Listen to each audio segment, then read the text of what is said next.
영국의 한 경제분석가가 아프리카 현장에서 자료를 정리하다가 발칵 뒤집어졌습니다. 1997년 한국의 IMF 위기 데이터를 보고 있었는데 뭔가 계산이 맞지 않았던 거예요. 국가 신용등급이 붕괴하고 외환보유고가 바닥났던 나라가 고작 3년 만에 완전히 회복했다는 게 아니겠어요. 그는 처음엔 자료가 잘못됐다고 생각했습니다. 하지만 IMF 공식 수치를 다시 확인하자 회의실이 조용해졌어요. 전 국민이 줄을 서서 집안 금부치를 국가에 반납했다는 믿기 힘든 기록까지 나왔거든요. 세계 어디에도 없는 사례였습니다. 하지만 진짜 놀라운 건 따로 있었어요. 이 나라 사람들이 위기 속에서도 정신없이 앞을 향해 달렸다는 거였습니다. 새벽에 일어나고 밤에도 움직이고 다른 나라들이 절망에 빠졌을 상황에서도 멈추지 않았던 거예요. 그 영국 분석가는 결국 직접 확인하기로 했습니다. 도대체 한국이 무슨 마법을 부린 걸까요? 그 놀라운 한국의 진실, 지금 바로 시작합니다. 저는 영국에서 국제경제분석 일을 하고 있는 조나스 블랙우드입니다.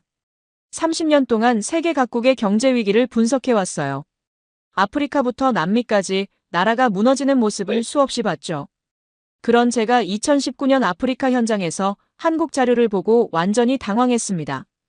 당시 저는 한 아프리카 국가의 경제 붕괴 과정을 조사하고 있었어요. 비슷한 사례를 찾기 위해 과거 자료들을 뒤지던 중 1997년 한국의 IMF 위기 자료를 다시 검토하게 됐습니다. 솔직히 말하면 한국도 결국 다른 나라와 다르지 않을 거라고 생각했었거든요. 한국 경제가 위기 당시 어떤 상황이었는지 아세요? 국가 신용등급이 완전히 붕괴됐고 외환 보유고는 바닥났어요. 데이터상으로는 회복까지 최소 20년에서 30년은 걸릴 것으로 예상됐습니다. 저도 그렇게 생각했고요. 그런데 현장 조사팀 회의에서 한국 출신 협력연구원이 이상한 말을 했어요. 우리는 그런 위기에서 3년 만에 회복했어요. 저는 처음에 거짓말이라고 의심했습니다. IMF 공식 수치를 확인해 보자고 했죠. 그런데 회의실이 조용해졌어요. 정말로 한국은 3년 만에 IMF 체제에서 졸업했더라고요. 이건 계산이 맞지 않았습니다. 제가 지금까지 본 어떤 국가도 이런 속도로 회복한 적이 없었거든요. 더 놀라운 건 금모으기 운동이라는 게 있었다는 거예요. 전 국민이 줄을 서서 집안 금부치를 국가에 반납했다는 거예요. 결혼 반지까지 뺏어냈다고 하더라고요. 세계 어떤 보고서에도 이런 사례는 없었습니다. 저는 처음으로 이 민족 이상하다고 속으로 중얼거렸어요. 더 조사해보니 한국인들의 속도 문화가 범상치 않았어요. 새벽에 일어나고 밤에도 움직이고 위기 속에서도 정신없이 앞을 향해 달린 기록들이 가득했거든요. 다른 국가의 절망적인 데이터와는 정면으로 충돌하는 내용이었죠. 그때 한 보고서를 손에 넣게 됐어요. 제목이 단순히 더 패스터스트 피펄이었습니다. 이 작은 문서가 제 세계관을 흔드는 첫 번째 계기가 됐죠. 나는 처음으로 한국을 분석해놓고도 한국을 이해하지 못했음을 깨달았습니다. 그들의 속도는 데이터로 설명되지 않았어요. 이 민족은 도대체 어떻게 움직이는 건가요? 저는 결국 한국행 티켓을 끊게 됐습니다. 2019년 11월 새벽 5시에 인천공항에 도착했어요. 이 시간이면 공항이 한산할 거라고 생각했는데 사람들로 이미 북적거리고 있었습니다. 왜 이 시간에 이렇게 분주하지? 첫 번째 의문이 들었어요. 한국의 새벽은 이미 전투를 시작한 뒤였습니다. 지하철, 버스, 편의점까지 모든 게 빠르게 돌아가고 있었거든요. 줄이 길어도 이동은 빨랐고 사람들 걸음 속도도 유럽과는 차원이 달랐어요. 공항에서 시내로 가는 택시에서 기사님과 짧지만 강렬한 대화를 나눴습니다. IMF 얘기를 꺼내자 그분이 스스럼없이 말씀하시더라고요. 그때 제 금목걸이도 냈지요. 나라가 어려우니까 당연한 거 아니에요? 저는 평범한 시민이 이렇게 자연스럽게 말하는 것에 완전히 충격받았어요. 평범한 시민조차 국가 이야기를 자연스럽게 꺼냈습니다. 유럽에서는 상상도 할 수 없는 일이었죠. 시간을 다르게 쓰는 사람들 같다는 느낌이 들었어요. 첫날 한국 연구진들과 회의를 했는데 준비 속도가 말도 안 되게 빨랐습니다. 자료는 이미 정리되어 있었고 대안까지 마련되어 있었거든요. 이건 전문가 팀이 아니라 하나의 전투부대 같다는 생각이 들었어요. 한국 직장인들이 컴퓨터를 다루는 평균 속도도 놀라웠습니다. 손가락이 키보드 위에서 춤추듯 움직였어요. 어떻게 이렇게 빨리 준비할 수 있는지 정말 신기했거든요. 그런데 정말 놀라운 건 한글이었어요. 단 사흘 만에 제가 간판이나 표지판 대부분을 읽기 시작했습니다. 문맹률이 1% 미만이라는 사실의 실체를 직접 경험하게 된 거예요. 한글은 저를 이 나라와 연결시켜 주었습니다. 이 문자는 미친 듯이 효율적이었거든요. 세계 어떤 문자도 이렇게 빨리 배울 수 있는 건 없었어요. 편의점에 가서도 놀랐습니다. 모든 게 즉시 해결됐어요. 원하는 물건이 없으면 바로 다른 걸 추천해주고 결제도 몇 초 만에 끝나더라고요. 한국 편의점의 즉시성은 정말 대단했습니다. 첫날부터 제 예측이 틀렸음을 인정해야 했어요. 한국은 제가 생각했던 그런 나라가 아니었습니다. 데이터로는 알 수 없는 뭔가가 이 나라에 있었어요. 호텔방에서 하루를 정리하며 노트에 적었습니다. 한국인들은 시간을 다르게 산다. 그들에게는 빠름이 문화가 아니라 생존 방식인 것 같다. 이건 단순한 관찰이 아니라 충격이었거든요. 셋째 날, 저는 한국의 대형 플랫폼 기업을 취재하게 됐어요. 마침 그날 오전에 시스템 오류가 발생했습니다. 서비스가 일시적으로 마비되자 전국에서 피드백이 폭증했어요. 그런데 1시간 만에 올라온 반응들을 보고 저는 완전히 놀랐습니다. 단순한 불만이 아니라 해결책을 함께 제시하는 댓글들이 가득했어요. 이 부분은 이렇게 수정하면 될 것 같아요. 저희 회사에서도 비슷한 문제 겪었는데 이런 방식으로 해결했어요. 같은 내용들이었죠. 저는 이걸 보고 이건 국가 단위 브레인스토밍이라고 평가했습니다. 김태준 연구위원이 제게 설명해 주더라고요. 한국 사람들은 문제를 발견하면 같이 해결해요. 불평만 하는 게 아니라 해결책도 함께 내놓거든요. 정말 신기했어요. 불평이 아니라 해결책이 올라오는 나라였던 거죠. 한국 커뮤니티 문화를 더 자세히 분석해 봤습니다. 정보가 번개처럼 수집되고 공유됐어요. 한 사람이 질문을 올리면 몇 분 안에 전문가급 답변이 달렸거든요. 마치 집단적 실험실처럼 기능하고 있었습니다. 박소영 통역가가 재미있는 얘기를 해줬어요. 외국 기업들이 한국을 세계 최고의 테스트베드라고 부르는 이유가 있어요. 한국에서 성공하면 전 세계에서 성공한다는 말까지 있거든요. 그 이유를 제가 직접 체감하고 있었던 거예요. 한국은 하나의 거대한 신경망이었습니다. 개별 사용자들이 뉴런처럼 연결되어 정보를 주고받고 문제가 생기면 집단적으로 해결책을 찾아나가는 시스템이었어요. 이런 구조는 세계 어디에서도 본 적이 없었습니다. 기술 스타트업과도 인터뷰했는데 더 놀라운 사실을 알게 됐어요. 신제품 출시 24시간 내에 오류 60%가 해결된다는 거예요. 소비자 반응 속도가 세계 기준의 5배였습니다. 이 대응 속도는 군대 수준이에요라고 할 수밖에 없었어요. 한국 대학생들과도 만나봤습니다. 세계 최고 대학에서 나오는 수석 기록들을 데이터로 확인하고 나서 감탄했어요. 정말 설명이 필요 없는 수준의 경쟁력이었거든요. 이 나라 젊은 세대는 이미 세계 무대의 선수들이었습니다. 한 대학생이 제게 말했어요. 저희는 어려서부터 경쟁하지만 결국 함께 문제를 해결하는 법을 배워요. 개인의 우수함이 집단의 힘이 되는 거죠. 정말 인상적인 말이었습니다. IQ 관련 자료도 검토해봤어요. 한국의 평균 IQ와 문맹률을 보고 깜짝 놀랐습니다. 현장에서 느껴지는 평균 지능과 습득력이 데이터와 정확히 일치했어요.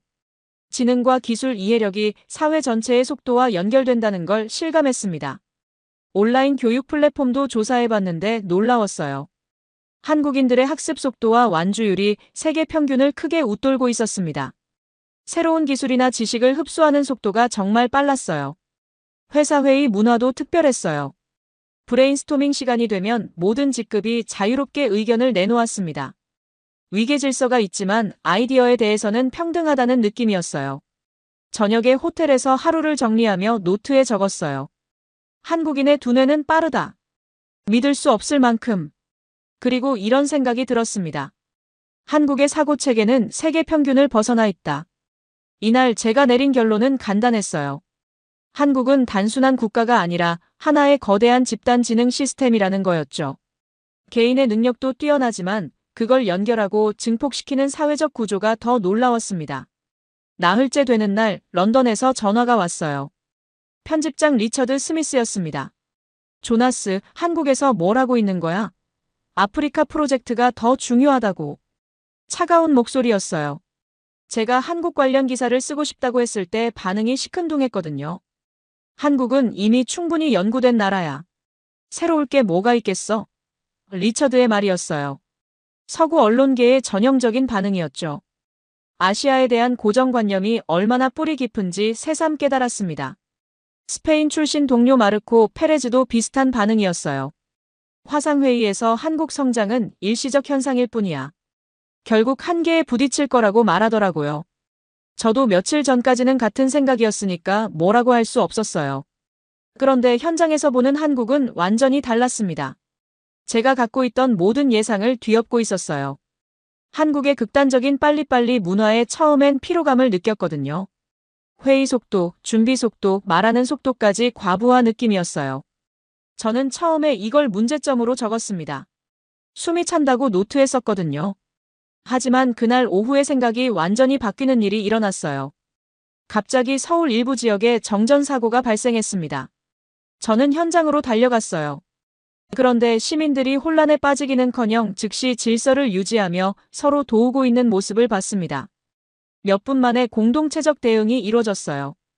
교통신호가 꺼진 교차로에서 시민들이 자발적으로 교통정리를 했어요. 편의점 앞에서는 줄을 서서 기다리며 서로를 배려했고요. 빠름은 이 나라의 방패이기도 하다는 걸 깨달았습니다. 그날 저녁 거리에서 작은 싸움을 목격했어요. 두 사람이 주차 문제로 언성을 높이고 있었는데 10분 뒤 근처 삼겹살집에서 같은 사람들이 웃으며 건배하는 모습을 봤습니다. 한국인의 감정 폭발 회복 사이클이 얼마나 독특한지 알 수 있었어요. 이 나라의 빠름은 단순한 문화가 아니라 생존 방식이었습니다. 한국인은 화를 내고 곧바로 화해해요. 뜨겁고 빠르고 솔직하고 정이 많더라고요. 정치 관련 취재도 해봤어요. 당파성 갈등이 심하다고 들었는데 실제로 보니 논쟁은 격렬하지만 정보 소비 속도가 세계 최고였어요. 갈등 자체가 사회적 에너지의 원천으로 작용하는 구조였습니다. 갈등조차 에너지로 쓰는 나라였던 거죠. 무엇보다 놀라운 건 한국인의 정이었어요. 길을 잃고 헤매고 있는데 여러 시민들이 다가와서 도움을 줬어요. 밥도 사주고 길도 안내해주고 전화까지 해주더라고요. 초면인데도 말이에요. 한 할머니는 제게 귤까지 챙겨주시면서 우리나라 처음이지. 맛있는 것 많이 먹고 가라고 하셨어요. 저는 이 민족은 뜨겁다라고 노트에 적었습니다. 카페에서 작업하는 젊은이들을 관찰해봤어요. 치열하게 공부하고 일하는 모습이 인상적이었습니다. 하지만 휴식 시간엔 친구들과 따뜻하게 대화하는 모습도 볼 수 있었어요. 한국 직장인들의 회식 문화도 체험해봤어요. 낮에는 치열하게 일하다가 저녁엔 같이 술 마시며 속마음을 털어놓더라고요. 우리는 일할 때는 확실히 일하고 놀 때는 확실히 놀아요라는 말이 인상적이었습니다. 저는 지금 그들을 이해하기 시작했습니다. 낯선 외국인에게 이렇게 친절한 사람들을 어떻게 나쁘게 봤을까요? 제 편견이 얼마나 잘못됐는지 깨닫게 됐어요. 런던에서 온 압박과 현장에서 보는 현실 사이에서 저는 선택해야 했습니다. 기존의 안전한 관점을 유지할 것인가, 아니면 진실을 추구할 것인가. 답은 명확했어요. 다섯째 날, 서울 시내 전통시장에 가봤어요. 김태준 연구위원이 한국을 제대로 보려면 시장부터 가봐야 해요라고 추천했거든요. 그런데 채소, 과일, 육류의 맛과 품질에 완전히 충격받았습니다. 토마토 하나를 먹어봤는데 진짜 토마토 맛이 났어요. 유럽에서 먹던 것과는 차원이 달랐습니다. 상인 아주머니가 웃으면서 우리 땅이 좋아서 그래요. 한국 토양은 살아있거든요 라고 하시더라고요. 한국 토양의 영양가가 높은 이유를 자료로 검토해봤어요. 사계절이 뚜렷하고 미네랄이 풍부한 지질 구조 때문이었습니다. 그런데 이게 단순히 자연적 조건만은 아니었어요. 농민들의 정성과 기술이 합쳐진 결과였거든요. 특히 인삼농가를 방문했을 때는 정말 놀랐어요. 세계가 따라하려 해도 따라오지 못하는 품질이었습니다. 중국이나 일본에서 재배를 시도했지만 실패했다는 사례를 직접 취재했어요. 인삼은 이 땅에서만 완전체가 되는 것 같아요라고 농장주가 설명해 주시더라고요. 한국 여성들의 미적 기준과 패션 센스도 인상적이었어요. 제가 유럽에서 조사한 세계 미모국가 순위 자료를 보면 한국이 상위권에 있었는데 실제 거리 풍경을 보니 데이터가 정확했습니다. 거리 전체가 잡지의 한 장면 같았어요. 그런데 이게 단순히 외모만의 문제가 아니었어요. 자신감과 당당함, 그리고 자기 관리에 대한 철저함이 느껴졌거든요. 한국 여성들은 자신을 표현하는 방식이 정말 세련됐습니다. 한국의 화장품 기술력도 놀라워요. K-뷰티가 세계적으로 인기를 끄는 이유를 직접 체험할 수 있었습니다. 품질과 혁신성, 그리고 세심한 배려가 결합된 제품들이었어요. 초고속 인터넷도 직접 체험해봤어요. 호텔에서 영상 파일을 다운로드하는데 몇 초 만에 끝나더라고요. 대용량 파일 전송이나 실시간 회의도 지연 없이 완벽했습니다. 이 속도는 국가 경쟁력이다라고 느꼈어요. 박소영 통역가가 설명해 주더라고요. 한국의 디지털 속도는 삶 전체를 바꿨어요. 일하는 방식, 소통하는 방식, 생각하는 속도까지 달라졌거든요. 인터넷 속도가 한국의 또 다른 혈관이라는 생각이 들었습니다. 작은 국수집에서 점심을 먹었는데 그것도 놀라웠어요. 평범한 동네 국수집인데도 맛과 서비스가 완벽했습니다. 사장님이 손님 한 명 한 명에게 정성을 다하는 모습이 인상적이었어요. 이 나라는 평균값이 높다는 결론에 도달했습니다. 큰 기업이나 유명한 곳만 좋은 게 아니라 작은 가게나 일반 시민들의 수준이 전반적으로 높았어요. 평범이 강한 나라였습니다.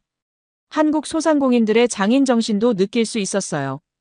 빵집, 커피숍, 심지어 편의점까지 각자의 영역에서 최선을 다하고 있었거든요. 대충 하는 곳을 찾기가 더 어려웠을 정도예요. 한국의 배달 문화도 놀라웠습니다. 주문 후 30분 안에 음식이 도착하는 게 당연하다고 여기더라고요. 배달 기사님들의 서비스 정신과 책임감이 대단했어요. 지하철 시스템도 인상적이었습니다. 정확한 시간, 깔끔한 시설, 친절한 안내방송까지 모든 게 체계적이었어요. 대중교통 하나만 봐도 한국의 시스템 운영 능력을 알 수 있었습니다. 저녁에 호텔 로비에서 커피를 마시며 하루를 정리했어요. 이 나라의 평균은 다른 나라의 최고다라고 노트에 적었습니다. 한국의 기본기가 얼마나 탄탄한지 새삼 깨달았거든요. 김태준 연구위원과 통화했는데 재미있는 말을 해주더라고요. 한국 사람들은 대충이라는 말을 싫어해요. 작은 일이라도 제대로 하려고 하거든요. 그 말이 이해됐어요. 하루 종일 본 모든 것들이 그 정신을 보여주고 있었으니까요. 여섯째 날, 마침 서울 외곽에서 폭우로 인한 홍수 상황이 발생했어요. 저는 즉시 현장으로 향했습니다. 재난 상황에서 한 나라의 진짜 모습을 볼 수 있다고 생각했거든요. 현장에 도착해서 본 광경은 충격적이었어요. 시민들과 자원봉사자들, 공무원들이 명령이 내려지기도 전에 이미 행동하고 있었습니다. 스스로 물길을 터주고 구조대를 돕고 있었어요.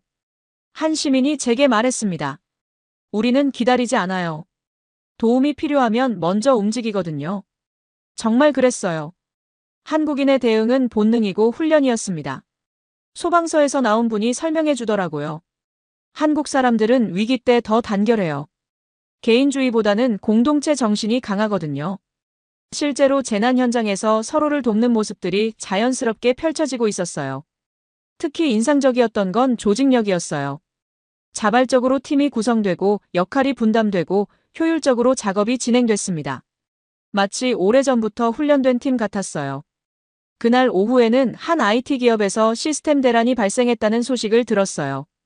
급하게 그 회사로 가봤더니 직원들이 밤샘 작업에 들어가고 있었습니다. 4시간 만에 시스템을 정상화시켰어요. 글로벌 기준의 4배에서 6배 빠른 속도였습니다. 이 대응 속도는 군대 수준이에요라고 할 수밖에 없었어요. 군대보다 빨리 움직이는 민간 조직을 처음 봤거든요. 팀워크와 집중력, 그리고 포기하지 않는 정신력이 결합된 결과였습니다. 회사 관계자가 설명해 주더라고요. 한국에서는 시스템 장애가 생기면 전사가 움직여요. 부서 간 벽을 허물고 하나의 팀이 되는 거죠. 위기 상황에서 보여주는 결속력이 정말 놀라웠어요. 예비군 훈련장도 견학해봤어요. 한국의 군사력과 동원 체계를 직접 보고 싶었거든요. 통합작전 능력과 빠른 동원 체계가 정말 강력했습니다. 이 나라는 건드리면 안 된다는 생각이 들었어요. 군사 전문가와 인터뷰했는데 흥미로운 얘기를 들었어요. 한국이 통일되면 세계 군사 지형이 바뀔 거예요. 기술력과 인구, 경제력이 결합된 강력한 국가가 탄생하거든요. 한국의 잠재력을 새로운 각도에서 보게 됐습니다. 병원도 방문해봤어요. 의료진들의 빠른 판단력과 대응력이 인상적이었습니다. 응급 상황에서 보여주는 전문성과 팀워크가 세계 어느 나라와 비교해도 뒤지지 않았어요. 저녁에 홍수 피해 지역을 다시 방문했어요. 낮에 물에 잠겼던 곳이 벌써 복구 작업이 한창이었습니다. 주민들이 서로의 손을 붙잡고 일어서고 있었어요. 이들은 위기 때 진짜 힘을 드러내는 사람들이었습니다. 한 할머니가 제게 생수 한 병을 건네주시며 기자님도 고생 많으세요라고 하셨어요. 자신들이 더 힘든 상황인데도 말이에요. 한국인의 똘똘 뭉친 문화를 몸소 체험한 순간이었습니다. 김태준 연구위원과 통화했는데 의미 있는 말을 해주더라고요. 한국 사람들은 절망을 에너지로 바꿔요. 힘들수록 더 강해지는 민족이거든요. 하루 종일 본 모든 것들이 그 말을 증명하고 있었습니다. 호텔에서 하루를 정리하며 깨달은 게 있어요. 한국인은 부서지지 않는다는 거였습니다. 감정은 강하지만 회복도 강해요. 스트레스와 회복의 메커니즘이 정말 독특했거든요. 데이터를 다시 검토해보니 한국이 각종 위기를 극복해온 역사가 정말 놀라웠어요.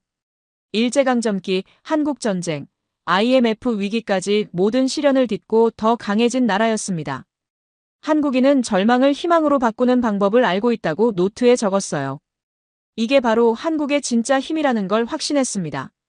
일주일째 한국의 빨리빨리 문화에 대해 더 깊이 파고들어 봤어요. 처음엔 단순히 빠른 것만 보였는데 시간이 지나면서 그 안에 숨겨진 복잡한 구조를 발견하게 됐습니다. 아침 일찍 지하철을 타고 출근길 풍경을 관찰해 봤어요. 사람들이 정말 바쁘게 움직이는데 서로 부딪히거나 다투는 일은 거의 없었어요. 빠르지만 질서가 있었습니다. 이상하게도 급하면서도 여유가 있어 보였거든요. 한국 직장인들의 일하는 모습을 더 자세히 관찰해 봤어요. 오전엔 정말 집중해서 일하고 점심시간엔 확실히 휴식하고 오후엔 다시 집중 모드로 들어가더라고요. 메리하리가 분명했습니다. 한국 직장인들의 회식 문화도 체험해 봤어요. 낮에는 치열하게 일하다가 저녁엔 같이 술 마시며 속마음을 털어놓더라고요. 낮에 빡빡하게 일한 만큼 저녁엔 확실히 풀어요라고 김태준 연구위원이 설명해줬습니다. 정말 신기했어요. 한국인들은 일과 휴식, 긴장과 이완을 확실히 구분하는 문화를 갖고 있었어요. 빨리빨리가 단순한 조급함이 아니라 효율성을 추구하는 방식이었던 거죠. 카페에서 일하는 젊은이들을 관찰해봤어요. 노트북으로 작업하면서도 계속 휴대폰을 확인하고 동시에 여러 가지 일을 처리하고 있었습니다. 멀티태스킹 능력이 정말 뛰어났어요. 한국의 배달 문화도 놀라웠습니다. 주문 후 30분 안에 음식이 도착하는 게 당연하다고 여기더라고요. 빠른 게 좋은 거 아니에요? 라고 배달기사님이 웃으며 말씀해 주셨어요. 그런데 이 빠름 뒤에 스트레스도 있다는 걸 알게 됐어요. 한국의 워라밸 문제, 번아웃 증후군 같은 이슈들을 취재해봤습니다. 빠른 속도가 때로는 부담이 되기도 한다는 솔직한 얘기들을 들을 수 있었어요. 하지만 한국인들은 이런 문제들도 빠르게 인식하고 개선하려고 노력하고 있었어요. 주 52시간 근무제, 휴가 문화 개선 같은 변화들이 빠르게 일어나고 있었거든요. 박소영 통역가가 흥미로운 분석을 해줬어요. 한국 사람들은 문제를 발견하면 빨리 해결하려고 해요. 오래 끌고 가는 걸 싫어하거든요. 정말 그랬어요. 문제 해결 속도도 남달랐습니다. 한국의 창업 문화를 취재해봤는데 더욱 놀라웠어요. 아이디어가 있으면 바로 실행에 옮기고 실패해도 빨리 다시 도전하는 문화였습니다. 빨리 실패하고 빨리 배우자는 게 한국 스타트업의 모토였어요.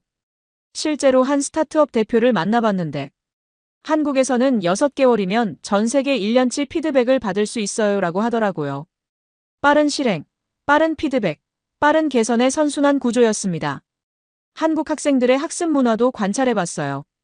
빠르게 정보를 흡수하고 빠르게 응용하고 빠르게 다음 단계로 넘어가는 모습이 인상적이었습니다. 온라인 쇼핑 문화도 놀라웠어요. 당일 배송, 새벽 배송이 당연한 서비스로 여겨지고 있었습니다. 소비자들의 기대 수준이 정말 높았어요. 이날 제가 내린 결론은 이거였어요. 한국의 빠름은 단순한 성격이 아니라 전략이라는 거였습니다. 빠르게 시도해보고 빠르게 배우고 빠르게 발전하는 시스템이었어요. 저녁에 한강에서 산책하며 생각을 정리했어요. 한국인들이 빠르게 사는 이유를 이해하게 됐습니다. 빠름을 통해 더 많은 기회를 만들고 더 많은 경험을 쌓고 더 빠르게 성장하려는 거였어요. 빠름은 한국인의 생존 전략이다라고 노트에 적었습니다. 이 나라에서는 빠른 게 살아남는 길이고 발전하는 길이었던 거죠. 8째 날 새벽 갑작스럽게 대형 사고 소식을 들었어요. 서울 한복판에서 건물 화재가 발생했다는 거였습니다. 저는 즉시 현장으로 달려갔어요. 한국의 진짜 위기 대응 능력을 확인하고 싶었거든요. 현장에 도착했을 때 이미 소방차들이 출동해 있었고 시민들은 질서정연하게 대피하고 있었어요. 그런데 정말 놀라운 건 시민들의 반응이었습니다. 공황 상태가 아니라 차분하게 서로를 도우며 움직이고 있었거든요. 한 시민이 휠체어 탄 어르신을 부축해서 안전한 곳으로 모시고 있었어요. 또 다른 분은 아이들을 달래며 부모를 찾아주고 있었고요. 명령이나 지시가 없어도 스스로 알아서 움직이는 모습이 인상적이었습니다. 소방관과 잠깐 얘기를 나눌 기회가 있었는데 한국 사람들은 위기 상황에서 정말 침착해요. 패닉에 빠지기보다는 서로 도우려고 하거든요라고 하더라고요. 정말 그런 것 같았어요. 몇 시간 후 화재가 진압됐는데 복구 작업이 바로 시작됐어요. 관련 부서들이 즉시 협력해서 임시 대책을 마련하고 피해 주민들을 위한 지원에 나섰습니다. 이 대응 속도는 정말 군대 수준이었어요. 그날 오후에는 또 다른 상황이 발생했어요. 한 대형 온라인 쇼핑몰에서 시스템 해킹 사고가 일어났다는 소식이었습니다. 개인정보 유출 가능성 때문에 큰 이슈가 될 뻔했어요. 해당 기업 본사로 가봤는데 이미 비상체계가 가동되고 있었습니다. 보안팀, 개발팀, 고객 서비스팀이 한 공간에 모여서 실시간으로 대응하고 있었어요. 체계적이면서도 빠른 협업이 정말 인상적이었습니다. 6시간 만에 해킹을 차단하고 시스템을 복구했어요. 고객들에게는 투명하게 상황을 공개하고 보상 방안까지 발표했습니다. 이 속도라면 어떤 위기든 극복할 수 있겠다는 생각이 들었어요. 더 놀라운 건 시민들의 반응이었어요. 해당 기업을 비난하기보다는 빨리 해결해줘서 고맙다, 투명하게 공개해줘서 신뢰한다는 반응이 더 많았어요. 위기를 함께 극복하려는 문화가 있는 것 같았습니다. 김태준 연구위원이 설명해준 얘기가 기억나요. 한국은 위기를 기회로 바꾸는 민족이에요. IMF도 메르스도 코로나도 결국 더 강해지는 계기로 만들었거든요. 정말 그런 것 같았어요. 저녁에 재해 대응 전문가와 인터뷰를 했는데 흥미로운 분석을 들었어요. 한국의 위기 대응력은 세계 최고 수준이에요. 빠른 의사결정, 강한 실행력, 그리고 시민들의 협조가 결합된 결과거든요.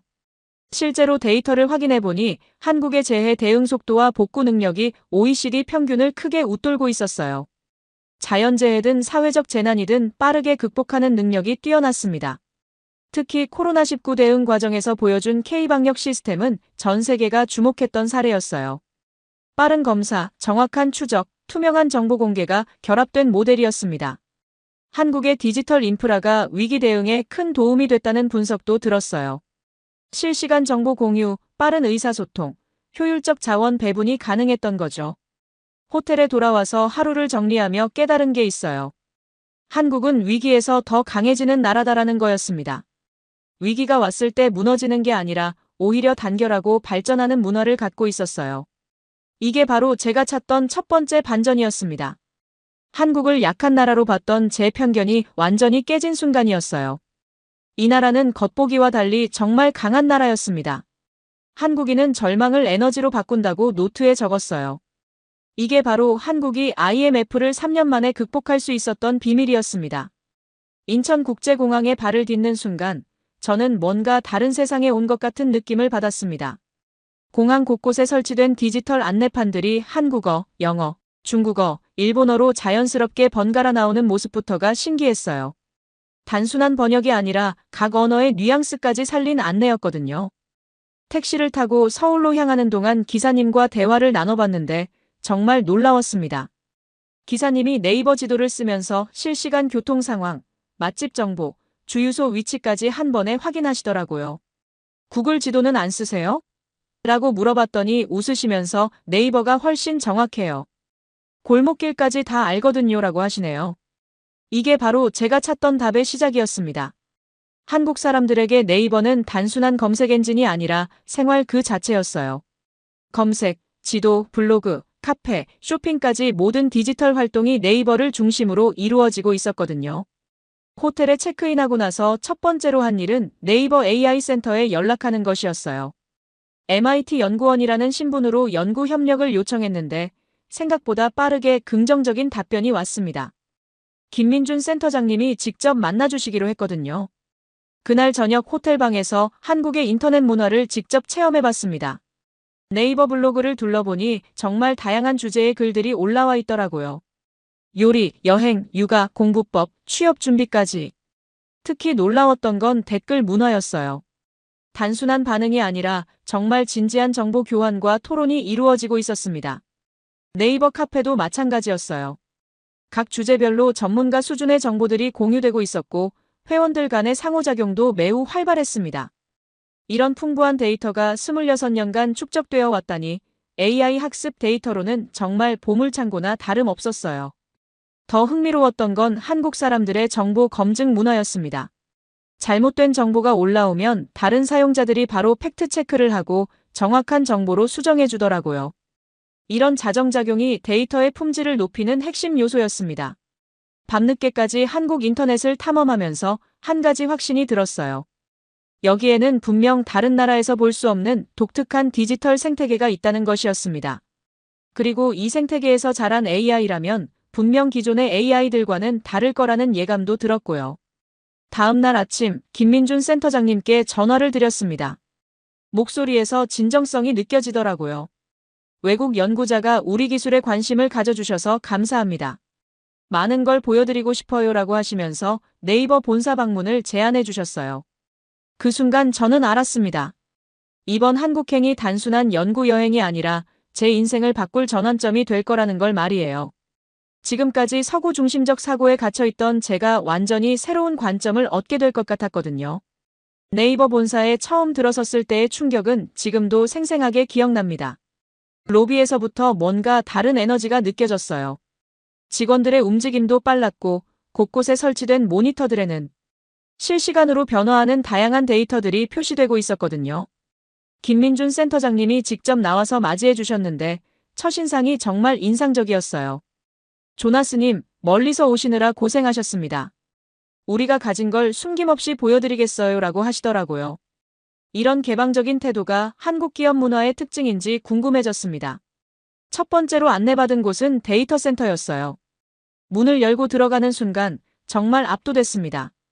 수천 대의 서버들이 웅웅거리는 소리와 함께 엄청난 규모의 데이터 처리가 실시간으로 이루어지고 있었거든요. 김 센터장님이 설명해 주시길 여기서 하루에 처리되는 검색량만 수억 건이고 블로그와 카페에 올라오는 새 콘텐츠도 수십만 건이라고 하시네요. 더 놀라운 건 데이터의 질이었어요. 단순한 키워드 검색이 아니라 사용자들이 진짜 궁금해하는 것들, 일상적인 고민들, 전문적인 지식까지 정말 다양한 정보들이 자연스러운 한국어로 축적되고 있었습니다. 이런 데이터로 AI를 학습시키면 정말 한국 사람처럼 생각하는 AI가 나올 수 있겠다는 생각이 들었어요. 데이터 과학자 박소영 님이 실제 사례를 보여주셨는데 정말 감동적이었습니다. 한국 AI가 오늘 비 온다는데 우산 챙겨야 하나요? 라는 질문에 단순히 날씨 정보만 알려주는 게 아니라 지금 계신 지역은 오후 3시부터 비가 올 예정이니 외출하신다면 접이식 우산을 챙기시는 게 좋겠어요 라고 맥락적인 답변을 하더라고요. 또 다른 예시로 아이가 열이 나는데 어떻게 해야 하나요? 라는 질문에는 먼저 체온을 정확히 재어보시고 38도 이상이면 해열제를 주되 아이 연령에 맞는 용량으로 주세요. 그리고 충분한 수분 섭취를 시키시고 증상이 지속되면 소화과 진료를 받으시는 게 좋겠습니다라고 실질적이고 따뜻한 조언을 해주더라고요. 이걸 보면서 깨달은 게 있어요. 기존의 AI들은 정보를 정확히 전달하는 것에만 집중했다면 한국 AI는 정보를 전달하면서도 사용자의 감정과 상황까지 배려하고 있었던 거예요. 이게 바로 한국 사람들이 26년간 네이버와 함께 만들어낸 소통 문화의 결과물이었습니다. 김 센터장님이 이게 바로 우리가 추구하는 방향입니다. 기술적으로 뛰어난 AI가 아니라 사람과 진짜로 소통할 수 있는 AI를 만들고 싶어요 라고 하시더라고요. 그 말을 들으면서 저는 왜 구글이 한국 시장에서 이기지 못했는지 이해할 수 있었어요. 오후에는 한국어 자연어 처리 연구실을 방문했는데 여기서 또 다른 놀라움이 기다리고 있었습니다. 최지연 연구원님이 한국어의 특수성에 대해 설명해 주시는데 정말 복잡하고 정교한 언어더라고요. 존댓말, 반말, 상황별 어투 변화, 줄임말까지 고려해야 하는 언어를 AI가 제대로 이해한다는 건 정말 대단한 일이었어요. 그날 하루만으로도 제 생각이 완전히 바뀌었습니다. 한국은 단순히 기술을 따라가는 나라가 아니라 자신만의 독특한 방식으로 AI의 미래를 만들어가고 있었던 거예요. 네이버 본사에서의 둘째 날, 저는 정말 역사적인 현장을 목격했습니다. 김민준 센터장님이 특별히 디지털 아카이브라고 부르는 곳에 안내해 주셨거든요. 여기는 1999년부터 현재까지 네이버에 축적된 모든 데이터의 발자취를 볼 수 있는 곳이었어요. 조나스님, 이건 단순한 데이터가 아닙니다. 한국 사람들의 26년간 디지털 생활사예요 라고 김 센터장님이 말씀하시더라고요. 실제로 연도별로 정리된 데이터를 보니 정말 감동적이었습니다.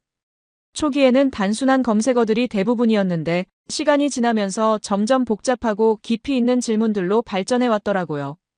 특히 흥미로웠던 건 한국 사람들의 정보 공유 문화였어요. 다른 나라 사람들은 정보를 소비하는 데 그치지만 한국 사람들은 자신이 알고 있는 지식을 적극적으로 공유하더라고요. 네이버 지식인만 봐도 하루에 수만 개의 질문과 답변이 올라오는데 그 질과 양이 정말 대단했습니다. 장현우 커뮤니티 담당자님이 보여주신 통계는 더욱 놀라웠어요. 네이버 블로그에만 매일 10만 개 이상의 새 글이 올라옵니다. 카페는 4만 개가 넘고 각 카페마다 전문적인 정보가 축적돼 있어요 라고 설명해 주시더라고요. 이런 규모의 자연스러운 한국어 데이터는 전 세계 어디서도 찾을 수 없는 보물이었습니다. 더 중요한 건 데이터의 진정성이었어요. 광고나 홍보가 목적이 아니라 진짜 사용자들이 자발적으로 올린 콘텐츠들이었거든요. 육아 경험담, 요리 레시피, 여행 후기, 공부법까지 정말 생생하고 실용적인 정보들이 가득했습니다. AI가 이런 데이터를 학습한다면 책에서 나온 딱딱한 정보가 아니라 실제 삶의 경험과 지혜를 배울 수 있는 거였어요. 그런데 정말 충격적인 사실을 알게 됐어요. 구글이 지난 20여 년간 한국 시장 점유율을 높이려고 엄청난 노력을 했다는 거였어요. 김 센터장님이 들려주신 뒷이야기에 따르면 구글이 한국어 서비스를 개선하고 현지화 투자도 많이 했지만 결국 네이버를 이기지 못했다고 하더라고요. 왜 구글이 못 이겼을까요? 라고 물어봤더니 김 센터장님의 답변이 정말 인상적이었어요. 구글은 전 세계 공통의 알고리즘으로 한국에 접근했어요. 하지만 우리는 처음부터 한국 사람만을 위한 서비스를 만들었죠. 한국 사람들이 어떻게 정보를 찾고 어떤 식으로 소통하는지를 20여 년간 연구해왔거든요. 실제로 네이버의 검색 결과와 구글의 검색 결과를 비교해보니 확연한 차이가 있었어요. 같은 키워드로 검색해도 네이버는 한국 사용자들이 정말 원하는 정보를 더 정확하게 찾아주더라고요. 예를 들어 감기약을 검색하면 구글은 일반적인 감기약 정보를 보여주지만 네이버는 한국에서 쉽게 구할 수 있는 약품, 약국 위치, 복용법까지 실질적인 정보를 제공했어요. 박소영 데이터 과학자님이 설명해 주신 내용도 정말 흥미로웠습니다. 한국 사용자들의 검색 패턴을 보면 정말 독특해요. 단순히 정보를 찾는 게 아니라 커뮤니티를 통해 검증하고 다른 사람들의 경험담을 듣고 싶어 하죠. 이런 문화적 특성을 이해하지 못하면 제대로 된 서비스를 만들 수 없어요. 그날 저녁 호텔로 돌아가는 길에 한 가지 확신이 들었습니다. 한국은 단순히 기술을 잘하는 나라가 아니라 디지털 영토를 성공적으로 지켜낸 유일한 나라라는 것이었어요. 그리고 이 디지털 영토에서 자란 AI는 분명히 세계 어느 AI와도 다른 특별한 능력을 가지고 있을 거라는 확신도 들었고요. 셋째 날 아침, 최지연 한국어 자연어 처리 전문가님과의 만남은 정말 눈이 번쩍 뜨이는 경험이었습니다. 그분이 준비해주신 한국어 AI 시연을 보고는 정말 소름이 돋았거든요. 지금까지 봐온 어떤 AI보다도 자연스럽고 섬세한 언어 이해 능력을 보여줬어요. 첫 번째 시연에서 AI에게 어머니께 안부 전화를 드려야 하는데 뭐라고 말씀드리면 좋을까요? 라고 질문했어요. 그랬더니 AI가 어머니, 안녕하세요. 요즘 날씨가 쌀쌀해지는데 건강관리 잘하고 계시죠? 저는 잘 지내고 있으니 걱정 마시고 혹시 필요한 게 있으시면 언제든 말씀해주세요 라고 답하더라고요. 단순한 안부 인사가 아니라 진짜 한국 가정에서 나눌 법한 따뜻한 대화였어요. 더 놀라웠던 건 상황별 어투 변화였습니다. 같은 내용이라도 친구에게 할 때와 선배에게 할 때, 또 업무적으로 할 때의 말투가 완전히 달랐거든요. 최지연 님이 한국어는 관계와 상황에 따라 표현이 달라지는 언어예요. 이걸 제대로 구현하는데 몇 년이 걸렸어요 라고 설명해 주시더라고요. 실제로 비즈니스 이메일 작성을 요청했을 때도 정말 자연스러웠어요. 과장님께 회의 일정 변경을 요청하는 메일을 써달라고 하니 과장님, 안녕하세요. 다름이 아니라 내일 예정된 회의 시간을 조정 가능한지 문의드립니다. 갑작스러운 요청드려 죄송하지만 오후 2시 이후로 변경 가능하실까요? 라고. 딱 한국 직장인들이 쓸 법한 정중하면서도 자연스러운 문체로 작성해 주더라고요. 한국어의 복잡함은 정말 상상 이상이었어요. 존댓말만 해도 상대방의 나이, 직급, 친밀도에 따라 수십 가지 변화가 있고 같은 의미라도 상황에 따라 완전히 다른 표현을 써야 하거든요. 고맙습니다. 감사합니다. 감사드립니다. 고마워요가 모두 다른 뉘앙스를 가지고 있다는 걸 AI가 정확히 이해하고 있었어요. 최지연 님이 보여주신 감정 분석 기능도 정말 정교했습니다. 한국 사람들이 자주 쓰는 미묘한 표현들, 예를 들어 그렇긴 한데, 나 뭐 그럴 수도 있겠네요. 같은 애매한 표현들 속에 숨어있는 진짜 의미까지 파악하더라고요. 이런 건 문법적으로 배울 수 있는 게 아니라 정말 한국 문화 속에서 살아야 이해할 수 있는 거잖아요. 특히 인상적이었던 건 한국인들의 정서를 이해하는 능력이었어요. 요즘 힘들어서 지쳐요라고 입력하면 단순히 힘내세요라고 하는 게 아니라 많이 힘드시겠어요. 잠깐 쉬어가는 것도 나쁘지 않을 것 같아요. 힘든 일이 있을 때는 혼자 견디려 하지 마시고 주변 사람들과 이야기해 보시는 것도 좋을 것 같아요라고 진짜 사람이 위로하는 것처럼 답하더라고요. 윤미래 문화 전문가님이 설명해 주신 내용도 정말 흥미로웠어요. 한국어에는 정이라는 개념이 스며 있어요. 단순히 정보를 전달하는 게 아니라 상대방을 배려하고 감정적으로 공감하는 문화가 있죠. 우리 AI는 이런 한국적 정서까지 학습했어요. 실제로 AI와 대화를 나누다 보니 정말 한국 사람과 이야기하는 것 같은 느낌이 들었어요. 질문에 대답할 때도 딱딱하게 정보만 주는 게 아니라 하시면 될 것 같아요. 해보시는 게 어떨까요? 같은 부드러운 제안의 형태로 말하더라고요. 그날 오후 한국어 AI와 영어 AI의 같은 질문에 대한 답변을 비교해봤는데 정말 확연한 차이가 있었어요. 영어 AI는 정확하지만 차가운 느낌이었다면 한국어 AI는 따뜻하고 인간적인 느낌이었거든요. 이게 바로 언어 속에 담긴 문화의 차이구나 싶었습니다. 그때 깨달았어요. AI의 수준은 단순히 기술력만으로 결정되는 게 아니라 어떤 언어와 문화를 기반으로 학습했는지에 따라 완전히 달라진다는 것을 말이에요. 그리고 한국어라는 언어가 AI에게 얼마나 특별한 능력을 부여할 수 있는지도 확실히 알게 됐고요. 한국에서의 넷째 날 밤 MIT에서 긴급 화상회의 요청이 왔습니다. 데이비드 로스 교수를 비롯한 동료들이 제 한국 체류를 문제 삼기 시작한 거였어요. 화면에 나타난 그들의 표정은 심각했고 분위기도 좋지 않았습니다. 조나스, 자네가 뭘 하고 있는 건가? 라고 데이비드 교수가 날카롭게 물었어요. 연구소에서는 자네가 중요한 프로젝트를 방치하고 있다고 난리야. 한국에서 도대체 뭘 얻겠다는 거지? 제가 네이버 AI의 놀라운 능력과 한국어, 자연어 처리 기술에 대해 설명하려 하자 동료들의 반응은 싸늘했습니다. 그런 건 구글이나 오픈 AI에서도 다 할 수 있는 거 아닌가? 라고 마크가 끼어들었어요. 한국어 특화된 게 그렇게 대단한가? 로컬라이제이션 문제일 뿐이잖아. 더 충격적이었던 건 구글 AI 부사장 마크 스티븐스의 전화였어요. 회의가 끝나고 개인적으로 연락을 해왔는데 목소리에서 불쾌감이 역력했거든요. 조나스, 네이버는 그냥 로컬 서비스일 뿐이야. 우리가 정말 마음먹고 덤비면 언제든 이길 수 있어. 자네가 거기서 시간 낭비할 필요 없다. 그의 말을 들으면서 저는 깊은 실망감을 느꼈어요. 한국에서 직접 본 혁신적인 기술들을 설명해도 그런 건 우리도 다 있다는 식으로 반응하더라고요. 특히 한국어의 복잡성과 문화적 맥락을 이해하는 AI의 능력에 대해서는 과대평가라고 일축했습니다. 실리콘밸리의 투자자 리차드 첸의 반응은 더 노골적이었어요. 다음 날 아침 전화에서 조나스, 진짜 혁신은 여기서 일어나고 있어. 한국은 아무리 잘해봐야 팔로워일 뿐이야. 거기서 뭘 배우겠다는 거야? 라고 하더라고요. 이런 반응들을 겪으면서 저는 서구 AI 업계의 근본적인 편견을 깨달았습니다. 그들은 AI의 미래가 반드시 영어와 서구 문화를 중심으로 전개될 거라고 확신하고 있었어요. 다른 언어나 문화가 가진 고유한 가치는 인정하려 하지 않았습니다. 특히 충격적이었던 건 제 연구 자금에 대한 압박이었어요. MIT 연구소 측에서 한국 연구는 우리 예산으로 지원할 수 없다며 즉시 복귀를 요구했거든요. 심지어 계속 한국에 머물면 향후 연구 지원에 영향이 있을 수 있다는 은근한 협박까지 들었어요.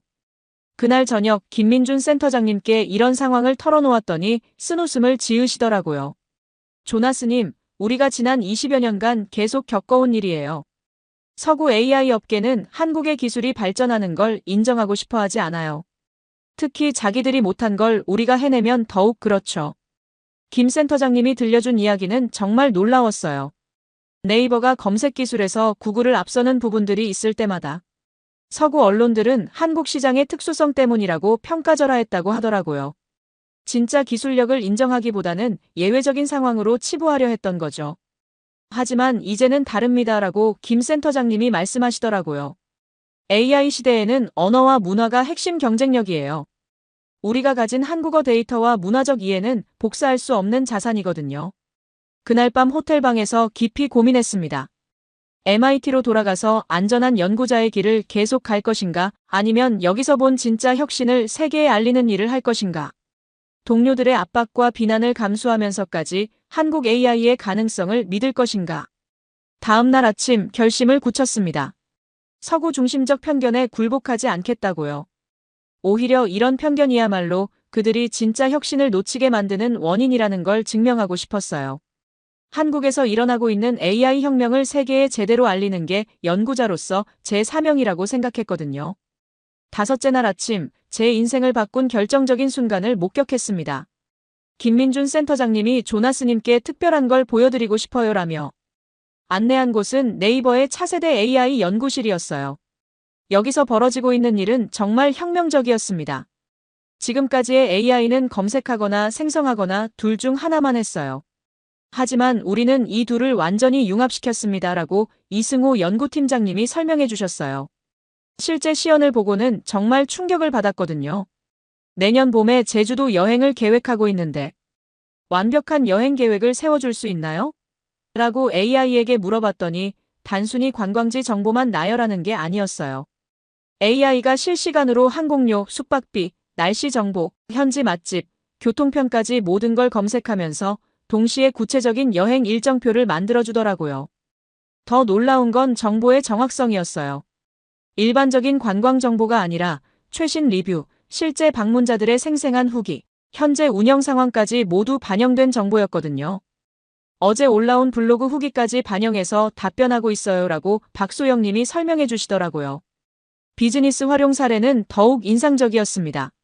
한국의 반도체 산업 현황과 향후 전망에 대한 보고서를 만들어달라고 요청했더니 AI가 최신 뉴스 기사, 정부 발표 자료, 업계 전문가 의견, 주식시장 동향까지 모든 정보를 종합해서 완전한 보고서를 만들어주더라고요.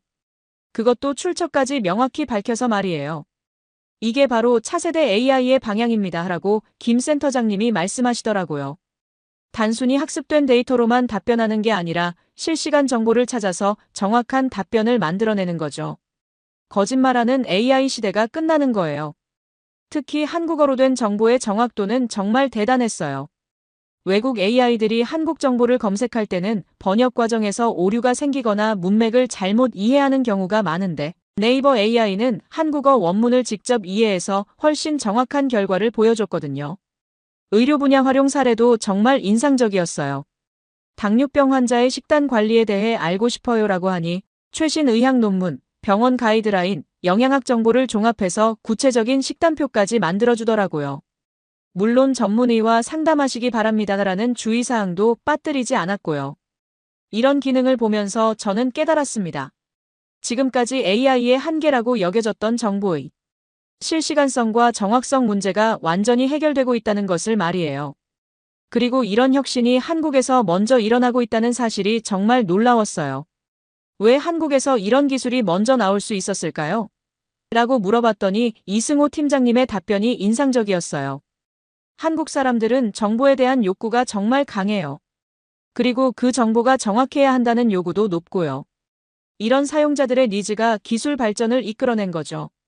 실제로 한국의 인터넷 문화를 보면 정보 검증이 일상화되어 있더라고요. 잘못된 정보가 올라오면 바로 댓글로 지적하고 정정 정보를 제공하는 문화가 있거든요. 이런 환경에서 AI도 더 정확하고 신뢰할 수 있는 방향으로 진화할 수밖에 없었던 거예요. 그날 오후 해외 AI 서비스들과 직접 비교해봤는데 차이가 확연했습니다. 챗GPT나 클로드 같은 서비스들은 여전히 학습, 데이터의 한계 때문에 최신 정보는 확인할 수 없다고 답변하는 반면 한국 AI는 어제 발표된 최신 정책까지 반영해서 답변 드릴게요라고 하면서 실시간 정보를 제공하더라고요. 그 순간 확신이 들었습니다. AI의 미래는 단순히 더 큰 모델, 더 많은 데이터가 아니라 검색과 생성의 완벽한 결합에 있다는 것을, 그리고 그 미래를 한국이 먼저 열어가고 있다는 것을 말이에요. 9째 날 런던에서 다시 전화가 걸려왔어요. 이번엔 편집장 리처드가 화가 난 목소리였습니다. 조나스, 지금 뭘 하고 있는 거야? 한국 기사는 관심 없다고 했잖아. 당장 아프리카로 돌아와. 정말 곤란한 상황이었어요. 회사 입장에서는 이해할 만했죠. 아프리카 프로젝트가 더 중요하다고 생각하는 게 당연했으니까요. 하지만 저는 한국에서 정말 중요한 걸 발견하고 있었거든요. 동료 마르코 페레즈도 화상회의에서 비슷한 얘기를 했어요. 한국은 이미 충분히 연구됐어. 새로울 게 뭐가 있겠어? 시간 낭비하지 말고 돌아와. 서구 중심적 사고의 전형이었습니다. 저는 고민에 빠졌어요. 지금까지 본 한국과 동료들이 생각하는 한국 사이의 괴리가 너무 컸거든요. 런던으로 돌아가서 원래 계획대로 진행할지 아니면 여기서 더 취재할지 결정해야 했습니다. 그날 밤 김태준 연구위원과 만나서 솔직한 대화를 나눴어요. 사실 회사에서 한국 기사를 원하지 않아요. 별로 관심이 없다는 거죠. 김태준 씨가 조용히 고개를 끄덕이더라고요. 그럴 거라고 생각했어요. 서구 언론이 아시아를 보는 시각이 아직 그런 경우가 많거든요. 그의 말에 뼈가 있었어요. 제가 갖고 있던 편견을 정확히 지적한 거였죠. 김태준 씨가 이어서 말했어요. 하지만 조나스 씨는 다른 것 같아요. 진짜 한국을 보려고 노력하시잖아요. 그 말이 마음에 와닿았습니다. 정말로 저는 변하고 있었거든요. 호텔방에서 혼자 생각하는 시간을 가졌어요. 기존 신념과 현실 사이에서 심각한 갈등이 생겼습니다. 30년간 쌓아온 경험과 일주일 동안 본 한국이 충돌하고 있었어요. 제 아내 사라도 영국에서 전화해서 걱정스러운 목소리로 말했어요. 여보, 너무 무리하지 마. 회사 일이 더 중요하잖아. 가족까지 걱정하고 있는 상황이었죠. 하지만 저는 확신했어요. 한국에서 발견한 것들이 정말 중요하다는 걸 말이에요. 이건 단순한 취재가 아니라 세계관이 바뀌는 경험이었거든요. 절친한 동료 제임스 윌슨이 메시지를 보내왔어요. 조나스, 너답지 않아. 감정적으로 판단하는 것 같은데. 객관적으로 보면 맞는 말이었어요. 하지만 때로는 감정이 진실을 발견하는 열쇠가 되기도 하죠. 그날 밤 잠들기 전에 결심했습니다. 며칠만 더 한국에 머물면서 확실한 결론을 내리기로 했어요. 회사의 압박은 있지만 진실을 추구하는 게 저널리스트의 본분이잖아요. 나는 지금 선택의 기로에 서 있었습니다. 안전한 길을 택할 것인가 아니면 진실을 좇을 것인가. 답은 이미 정해져 있었어요. 한국이 보여준 진실이 너무 소중했거든요. 10째 날 제가 고민하고 있다는 걸 눈치챈 한국 사람들이 하나둘씩 다가와서 도움을 줬어요. 박소영 통역가가 먼저 얘기를 꺼냈습니다. 조나스 씨, 많이 고민되시죠? 정말 신기했어요. 제가 말하지도 않았는데 제 상황을 알고 있더라고요. 표정을 보면 알 수 있어요. 한국 사람들은 눈치가 빨라서 그래요. 박소영 씨가 웃으며 설명해 주었습니다. 점심시간에 김태준 연구위원이 맛있는 식당으로 데려가 주었어요. 스트레스 받을 때는 맛있는 거 먹어야죠. 한국식 정성이 느껴졌습니다. 정말 따뜻한 사람들이었어요. 식당 사장님까지 제게 관심을 보이시더라고요. 외국에서 오신 기자님이시구나. 우리나라 어때요? 자연스럽게 대화가 시작됐고 사장님은 서비스로 특별한 반찬까지 주셨습니다. 그날 오후 시민 인터뷰를 하면서 더 놀라운 일이 있었어요. 인터뷰에 응해주신 분들이 제 상황을 알고는 격려의 말을 해주시는 거예요. 힘내세요. 좋은 기사 써주세요. 한 대학생이 이런 말을 했어요. 한국을 제대로 알려주는 외국 기자가 있다는 게 정말 고마워요. 보통은 편견을 갖고 오시는 경우가 많거든요. 그 말이 마음에 깊이 와닿았습니다. 지하철에서 길을 잃고 헤매고 있는데 여러 시민들이 다가와서 도움을 줬어요. 영어로 설명해 주시는 분도 있고 휴대폰으로 번역해서 보여주시는 분도 있었어요. 낯선 외국인에게 이렇게 친절할 수 있다는 게 신기했습니다. 저녁에 혼자 한강에서 산책하고 있는데 옆에서 산책하던 할아버지가 말을 걸어오셨어요. 외국분이시구나. 우리나라 처음이세요? 자연스럽게 대화가 시작됐어요. 할아버지는 6.25 전쟁을 겪으신 분이었는데 한국이 어떻게 발전해 왔는지 생생하게 들려주셨어요. 우리나라가 이렇게 된 건 하루아침이 아니에요. 다 국민들이 합심해서 만든 거죠. 정말 감동적이었어요. 개인적인 어려움을 겪고 있는 저에게 한국의 역사와 정신을 들려주시는 거였거든요. 힘든 일 있으면 같이 해결해야죠. 그게 우리식이에요. 택시 기사님들도 특별했어요. 제가 기자라는 걸 알면 한국에 대한 자부심을 자연스럽게 표현하시더라고요. 우리나라 좋죠? 빠르고 깨끗하고 안전하고. 과장이 아니라 진심이 느껴졌어요.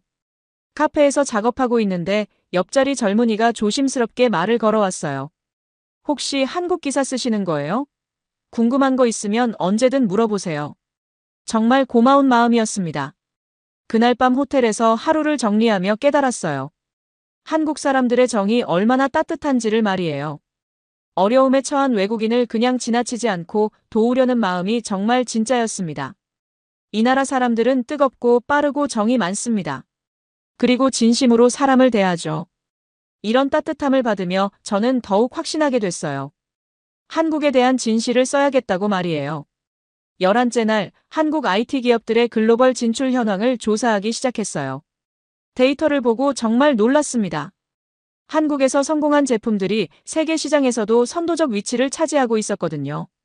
김태준 연구위원이 흥미로운 분석을 해주었어요. 한국에서 통하면 세계 어디서든 통해요. 한국 소비자들의 눈높이가 세계 최고 수준이거든요. 정말 그런 것 같았어요. 실제로 한 글로벌 IT 기업의 한국 지사장과 인터뷰했는데 비슷한 얘기를 들었어요. 한국을 세계 최고의 테스트 마켓으로 봅니다. 여기서 검증되면 전 세계 어디든 자신있게 출시할 수 있거든요. 한국 게임 산업도 조사해봤는데 정말 놀라웠어요. 전 세계적으로 인기 있는 게임들 중 상당수가 한국에서 나왔더라고요. 창의력과 기술력이 결합된 결과였습니다. K-팝의 글로벌 성공도 단순한 우연이 아니었어요.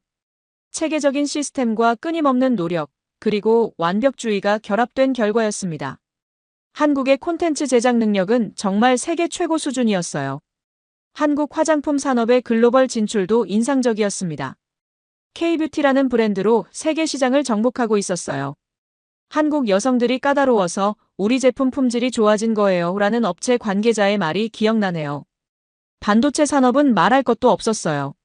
세계 1위 기업들이 한국에 있었고 기술력도 최고 수준이었습니다. 메모리 반도체에서는 독보적이었고 시스템 반도체에서도 빠르게 성장하고 있었어요. 자동차 산업도 놀라웠습니다. 한국 자동차가 세계 각국에서 품질을 인정받고 있었거든요. 특히 전기차 분야에서는 기술 선도국 역할을 하고 있었어요. 조선 산업에서는 더욱 압도적이었어요. 세계 선박 주문량의 대부분을 한국이 차지하고 있었습니다. 기술력과 품질, 납기 준수율 모든 면에서 세계 최고였어요.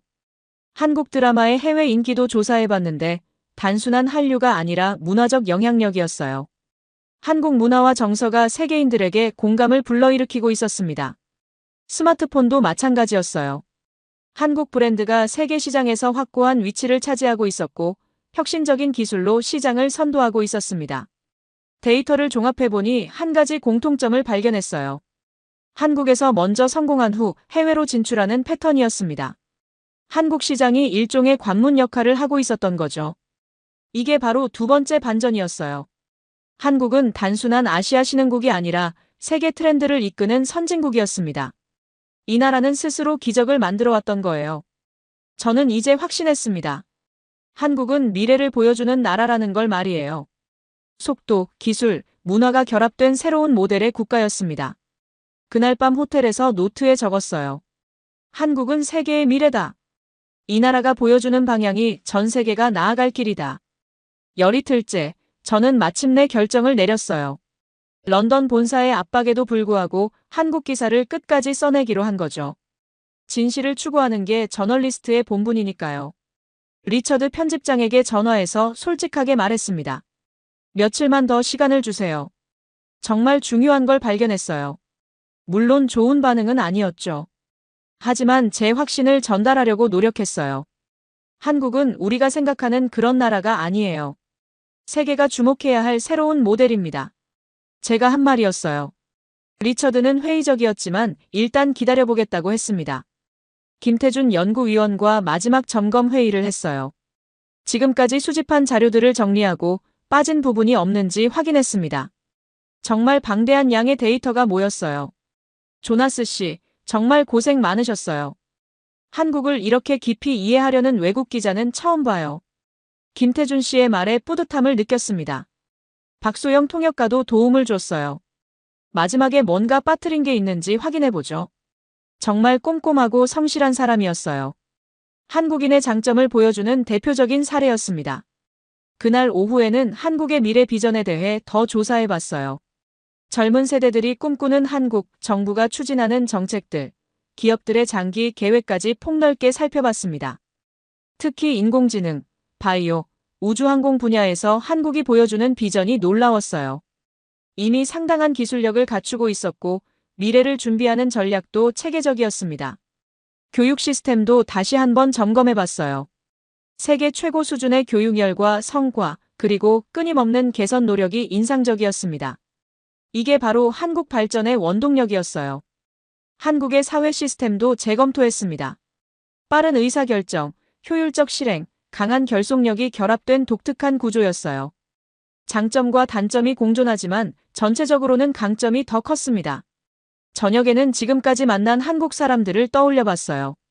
김태준 씨, 박소영 씨, 택시기사님, 식당 사장님, 대학생들, 시민들. 모두 각자의 매력과 능력을 가진 사람들이었어요. 이 사람들이 바로 한국의 진짜 힘이라는 걸 깨달았습니다. 개인의 우수함과 집단의 결속력이 결합된 독특한 사회였어요. 호텔방에서 마지막 점검을 마치며 다짐했습니다. 한국의 진실을 세상에 알리겠다고 말이에요. 편견과 오해를 걷어내고 한국의 진짜 모습을 보여주겠다고 다짐했어요. 제 아내 사라에게도 전화해서 설명했습니다. 여보, 정말 중요한 일을 하고 있어. 세계관이 바뀌는 경험이야. 사라도 제 확신을 느꼈는지 응원해 주더라고요. 나는 이제 준비가 끝났습니다. 한국이라는 나라의 진실을 세상에 전할 준비가 말이에요. 10사흘째, 드디어 결정적인 순간이 왔어요. 런던 본사에서 최후 통첩에 가까운 연락이 온 거죠. 조나스, 내일까지 아프리카로 돌아오지 않으면 프로젝트에서 제외시키겠다. 정말 어려운 선택이었어요. 경력과 안정을 택할 것인가, 아니면 진실과 신념을 택할 것인가. 30년간 쌓아온 모든 것을 걸어야 하는 상황이었습니다. 김태준 연구위원이 제 상황을 알고 걱정스러운 표정으로 말했어요. 조나스 씨, 너무 무리하지 마세요. 회사 일이 더 중요하잖아요. 오히려 한국 사람이 저를 걱정해주고 있었어요. 하지만 저는 이미 마음을 정했습니다. 지금까지 본 한국의 진실이 너무 소중했거든요. 아니에요. 이게 제가 해야 할 일입니다. 제 대답이었어요. 그날 오후 런던에 전화를 걸어서 최종 결정을 알렸습니다. 리처드, 저는 한국 기사를 끝까지 쓸 겁니다. 정말 중요한 이야기거든요. 편집장의 반응은 예상대로 차가웠어요. 조나스, 너는 이제 우리 팀이 아니야. 내 결정에 책임져라. 결국 프로젝트에서 제외됐습니다. 하지만 후회하지 않았어요. 진실이 더 중요했으니까요. 동료들도 대부분 저를 이해하지 못했어요. 감정에 휩쓸린 거 아니야? 너답지 않다는 반응들이 대부분이었습니다. 하지만 제임스만은 다른 반응을 보였어요. 조나스, 내가 그렇게까지 한다면 분명 이유가 있을 거야. 기대하고 있을게. 정말 고마운 친구였어요. 적어도 한 명은 저를 믿어주고 있다는 게 힘이 됐습니다. 제 아내 사라는 걱정하면서도 지지해줬어요. 여보, 당신이 옳다고 생각하는 걸 하세요. 저는 믿어요. 가족의 지지만큼 든든한 건 없었어요. 그날 저녁 한강에서 혼자 걸으며 생각했습니다. 과연 제가 옳은 선택을 한 건지, 너무 감정적으로 판단한 건 아닌지 자문해봤어요. 하지만 지금까지 본 모든 것들을 떠올려 보니 확신이 섰습니다. 한국은 정말 특별한 나라였어요. 세계가 알아야 할 중요한 이야기가 있는 곳이었습니다. 김태준 씨와 박소영 씨가 격려 문자를 보내왔어요. 조나스 씨의 용기에 감사드려요. 한국을 제대로 알려주셔서 정말 고마워요. 이런 진심 어린 응원이 큰 힘이 됐습니다. 호텔에서 마지막으로 회사 동료들에게 메시지를 보냈어요. 나는 지금 진실을 쫓고 있습니다. 이해해주세요. 그리고 모든 통신을 차단했어요. 이제 정말 혼자가 됐습니다. 회사에 지원도 없고 안전망도 없는 상황이었어요. 하지만 자유로웠습니다. 진실만을 추구할 수 있는 자유를 얻었거든요. 그날 밤 잠들기 전에 다짐했습니다. 한국의 진실을 세상에 알리겠다. 어떤 대가를 치르더라도. 이게 바로 저의 결정적 선택이었어요. 나는 이제 진정한 자유인이 됐습니다. 한국의 이야기를 써내기 위해서 말이에요. 열나흘째, 이제 자유로워진 저는 한국의 진정한 힘을 더 깊이 파고들 수 있었어요. 회사의 제약 없이 정말 하고 싶었던 취재에 집중할 수 있게 됐습니다. IMF 극복 과정을 더 자세히 조사해봤어요. 단순한 경제 회복이 아니라 국가 전체의 대전환이었다는 걸 깨달았습니다. 정부, 기업, 국민이 하나 되어 이룬 기적이었어요. 금 모으기 운동의 진짜 의미도 알게 됐어요. 단순히 금을 모은 게 아니라 국민들의 마음이 하나 된 상징적 사건이었습니다. 나라가 어려우니까 당연히 해야죠라는 시민의식이 놀라웠어요. 한국 기업들의 해외 진출 과정도 재조사했습니다. 단순한 수출이 아니라 글로벌 스탠더드를 만들어가는 과정이었어요. 한국에서 성공하면 세계에서 성공한다는 말이 허언이 아니었습니다. 특히 삼성, LG, 현대 같은 대기업들의 성장사를 보면서 감탄했어요. 모두 어려운 시기를 겪으면서도 포기하지 않고 세계 최고가 된 사례들이었습니다. 중소기업들도 마찬가지였어요. 각자의 분야에서 세계 최고 기술을 가진 히든 챔피언들이 정말 많았습니다. 한국의 저력은 이런 기업들에서 나오고 있었어요. 한국인의 교육열도 다시 살펴봤어요. 단순한 입시 경쟁이 아니라 미래를 위한 투자였습니다. 부모들이 자식 교육을 위해 희생하는 모습이 정말 감동적이었어요. 세계 각국에서 활약하는 한국 출신 인재들도 조사해봤습니다. 의료, 과학, 예술, 스포츠 모든 분야에서 한국인들이 두각을 나타내고 있었어요. K컬처의 진짜 파워도 실감했습니다. K-팝, K-드라마, K-푸드가 단순한 엔터테인먼트가 아니라 한국의 정서와 가치를 전 세계에 전파하는 소프트 파워였어요. 한국의 IT 기술력도 놀라웠습니다. 5G, AI, 반도체 등 미래 기술 분야에서 선도적 역할을 하고 있었어요. 특히 일상생활에 IT가 자연스럽게 스며든 모습이 인상적이었습니다. 방역 능력도 세계 최고 수준이었어요. 코로나19 대응 과정에서 보여준 시스템과 시민의식은 전 세계가 주목했던 사례였습니다. 환경기술도 발전하고 있었어요. 신재생 에너지, 친환경 기술 분야에서 한국이 보여주는 혁신이 놀라웠습니다. 미래를 준비하는 자세가 철저했어요. 무엇보다 한국인의 정신력이 대단했습니다. 어려움을 기회로 바꾸는 능력, 빠르게 적응하는 유연성, 포기하지 않는 끈기가 결합된 강인함이 있었어요. 그날 저녁 노트에 적었습니다. 한국은 스스로 기적을 만드는 나라다. 이들의 잠재력은 무한하다. 정말 그런 확신이 들었거든요. 이제 저는 한국의 진정한 힘이 무엇인지 알게 됐습니다. 속도, 기술, 정신력이 하나로 합쳐진 독특한 에너지였어요. 15째 날, 저는 한국을 글로벌 맥락에서 다시 분석해봤어요. 세계 다른 나라들과 비교했을 때 한국이 갖는 독특한 위치를 파악하고 싶었거든요. 먼저 경제 규모를 봤습니다. 인구 5천만 명의 나라가 세계 10위권 경제대국이라는 건 정말 놀라운 일이었어요. 1인당 GDP도 선진국 수준에 도달해 있었습니다. 기술 경쟁력은 더욱 인상적이었어요. 혁신 지수, 특허 출원, R&D 투자 모든 면에서 세계 최고 수준이었습니다. 작은 나라가 이 정도 기술력을 갖는다는 게 놀라웠어요. 교육 수준도 세계 최고였어요. PISA 점수, 고등교육 진학률, 성인 문해율 모든 지표에서 상위권을 차지하고 있었습니다. 인적 자원의 질이 정말 뛰어났어요. 문화적 영향력도 급속히 확산되고 있었어요. 한류가 아시아를 넘어 전 세계로 퍼져나가고 있었습니다. 소프트 파워 면에서 한국의 위상이 크게 높아졌어요. 군사력도 상당한 수준이었어요. 첨단 무기 체계, 강력한 국방력을 갖추고 있었습니다. 특히 북한과의 특수한 상황 때문에 더욱 견고한 안보 체계를 구축해왔어요.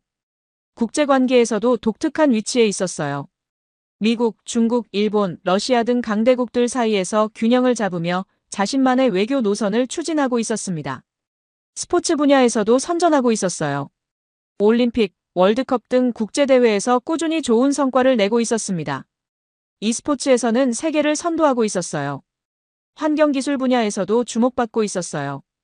그린 뉴딜 정책, 신재생 에너지 투자 등을 통해 친환경 강국으로 변신하려는 노력이 인상적이었습니다. 의료기술도 세계적 수준이었어요. 의료진의 실력, 의료시설, 의료기술 모든 면에서 선진국과 어깨를 나란히 하고 있었습니다. 바이오 산업도 성장하고 있었어요. 제약, 의료기기, 바이오 기술 분야에서 한국 기업들이 세계 시장에서 경쟁력을 갖추고 있었습니다. 우주기술도 발전하고 있었어요. 인공위성 발사, 우주 탐사 계획 등을 통해 우주 강국으로 도약하려는 의지를 보이고 있었습니다. AI와 디지털 기술 분야에서는 이미 선두권에 있었어요. 오지 상용화, 스마트시티 구축 등에서 세계를 앞서가고 있었습니다. 이 모든 걸 종합해보니 한 가지 결론에 도달했어요. 한국은 작지만 강한 나라, 빠르게 발전하는 나라였습니다. 세계가 주목해야 할 새로운 모델이었어요. 특히 위기를 기회로 바꾸는 능력, 빠른 적응력, 강한 결속력은 다른 나라들이 배울 만한 특징이었습니다. 그날 밤 노트에 적었어요. 한국은 미래 국가의 모델이다. 세계는 한국을 연구해야 한다. 16째 날, 저는 완전히 다른 사람이 되어 있었어요. 한국에 온 지 보름이 조금 넘었지만 제 세계관은 완전히 바뀌었습니다. 처음 한국에 왔을 때는 편견으로 가득했어요.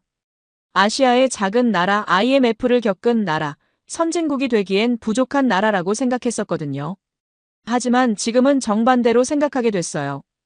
한국은 세계가 주목해야 할 선도 국가였습니다. 미래를 보여주는 나라였어요. 가장 큰 변화는 제 시각이었어요. 서구 중심적 사고에서 벗어나 더 넓은 관점을 갖게 됐습니다. 세계는 서구만이 아니라 아시아, 특히 한국 같은 나라들이 이끌어가고 있었어요.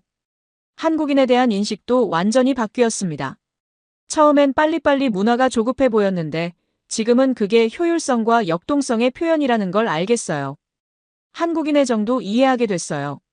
따뜻하고 진솔한 마음, 어려운 사람을 돕는 문화가 정말 아름다웠습니다. 경쟁은 치열하지만 결국 함께 가려는 공동체 정신이 있었어요. 한국의 교육열도 다르게 보게 됐어요. 단순한 경쟁이 아니라 미래를 위한 투자, 자녀에 대한 사랑의 표현이었습니다. 한국 기업들의 글로벌 성공도 우연이 아니라는 걸 깨달았어요. 치밀한 전략, 끊임없는 노력, 품질에 대한 집착이 만든 결과였습니다. K컬처의 인기도 단순한 유행이 아니었어요. 한국의 정서와 가치가 세계인들에게 공감을 불러일으키는 진정한 문화적 힘이었습니다. 한국의 IT 기술력은 정말 놀라웠어요. 일상생활 깊숙이 스며든 디지털 기술, 세계를 선도하는 혁신 능력은 미래를 보여주는 것 같았습니다. 무엇보다 한국인의 정신력에 감동했어요. 어려움을 기회로 바꾸는 능력, 빠르게 적응하는 유연성, 포기하지 않는 끈기는 정말 대단했습니다. 제 직업 의식도 바뀌었어요. 그동안 안전한 주제들만 다뤘는데 이제는 진짜 의미 있는 이야기를 써야겠다는 생각이 들었어요. 서구 언론의 편견도 깨달았습니다. 아시아를 바라보는 시각이 얼마나 일방적이고 편향적인지 알게 됐어요. 이제는 더 공정하고 균형 잡힌 시각을 갖게 됐습니다. 한국어도 조금씩 배우기 시작했어요. 이 나라를 더 깊이 이해하기 위해서는 언어부터 알아야겠다는 생각이 들었거든요. 한국 음식도 좋아하게 됐어요. 처음엔 맵고 자극적이라고 생각했는데 지금은 깊은 맛과 정성이 느껴져요. 가장 큰 변화는 제 인생관이었어요. 더 적극적이고 도전적인 삶을 살고 싶어졌습니다. 한국인들의 역동성과 열정을 보면서 자극을 많이 받았거든요. 그날 밤 호텔에서 거울을 보며 생각했어요. 나는 이제 다른 사람이 됐다고 말이에요. 한국이 저를 완전히 바꿔놓았습니다. 나는 이제 한국의 진정한 가치를 아는 사람이 됐습니다. 그리고 그 진실을 세상에 알릴 사명감을 갖게 됐어요. 17째 날 한국의 젊은 세대들과 더 깊은 대화를 나누고 싶어서 대학교 캠퍼스를 방문했어요. 그들이 그리는 한국의 미래가 정말 궁금했거든요. 서울대학교에서 만난 대학생들과 토론회를 가졌습니다. 놀라운 건 이들의 글로벌 마인드셋이었어요. 한국이 세계에 기여할 수 있는 일이 뭘까요? 라는 질문부터 시작하더라고요. 한 공학과 학생이 말했습니다. 저는 한국 기술로 전 세계 환경 문제를 해결하고 싶어요. 우리가 가진 IT 기술과 창의력을 결합하면 가능할 거라고 생각해요. 정말 원대한 꿈이었습니다. 경영학과 여학생은 이런 말을 했어요. K컬처가 단순한 엔터테인먼트로 끝나지 않았으면 좋겠어요.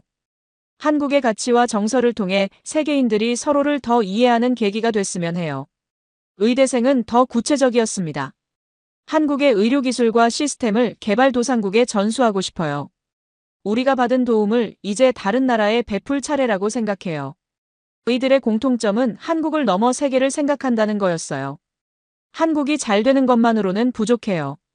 전 세계가 함께 발전해야 진짜 성공이라고 생각해요. IT 분야 학생들과도 만나봤는데 정말 놀라웠습니다. 이미 세계적 수준의 프로젝트들을 진행하고 있었어요. 한국에서 개발해서 전 세계에 서비스하는 게 목표예요. 스타트업을 준비하는 학생들도 많았어요.